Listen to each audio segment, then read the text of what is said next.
السلام عليكم ورحمة الله وبركاته. عزيزي الزملكاوي، متصدر الدوري المصري بعد الأسبوع 18، الفيديو ده ليك.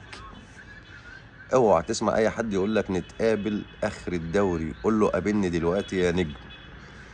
حضرتك كزملكاوي متصدر الدوري برغم كل الظروف الطاحنة وكل المشاكل القاسية اللي فريقك مر بيها.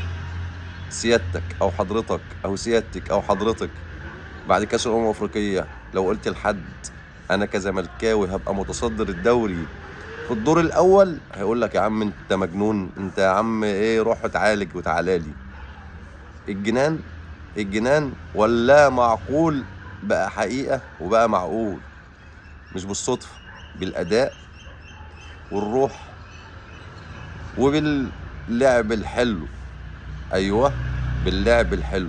أنت بتدوس على وش بيراميدز برغم كل الاسكواد اللي عنده، برغم الاستقرار اللي عنده، برغم كل الفلوس اللي عنده، وانت دوست على وشه. فرص ضايعه من ناصر منسي، من فتوح، من شوكو بنزا، من العارضه، طرد مستحق لكريم حافظ وما ينطردش. وفي رغم كل الظروف ديت كسبت بيراميدز، وكنت ممكن تطلع بنتيجه اكبر من كده بكتير. يا راجل ده تقريبا ما فيش تيشيرتات بديله، اللعيبه ما بتعرفش تدي تيشيرتات للجماهير عشان ما فيش تيشيرتات، مش ما فيش فلوس، ما فيش تيشيرتات بديله، ما فيش لعيبه عشان قدر تقدر تجيبها، عشان القيد مقفول. تقريبا 11 12 قضيه نسينا نعد من كتر العد. عملنا زي فيلم شاديه لما باعت بنتها لما كبرت بقت يسرى عشان بقيه العيال تعيش. زمالك باع ناصر منسي وباع ناصر ماهر وباع دونجا عشان يقبض بقيه اللعيبه. طب يقبض بقيه اللعيبه يدوم فلوس زي ما بياخدوا بقيه الفرق؟ لا. اي حد يقول لك نتقابل اخر الدوري، قول له لا يا نجم، هنحتفل ونقيم الليالي الملاح ومبسوطين باللي فريقنا فيه ومبسوطين باللي وصلنا له، وانا كده مزاجي عنب.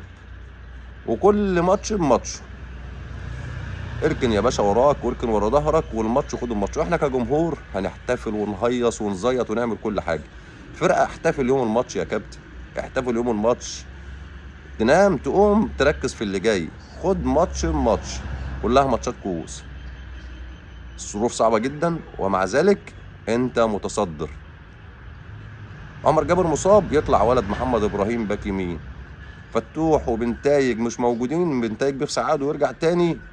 خضري موجود، ايشو موجود، محمد السيد ما كانش موجود يجدد وموجود. ومع ذلك كل اللعبه دي تشيل الفرقه وتقدم اداء ولا اروع. فوز باداء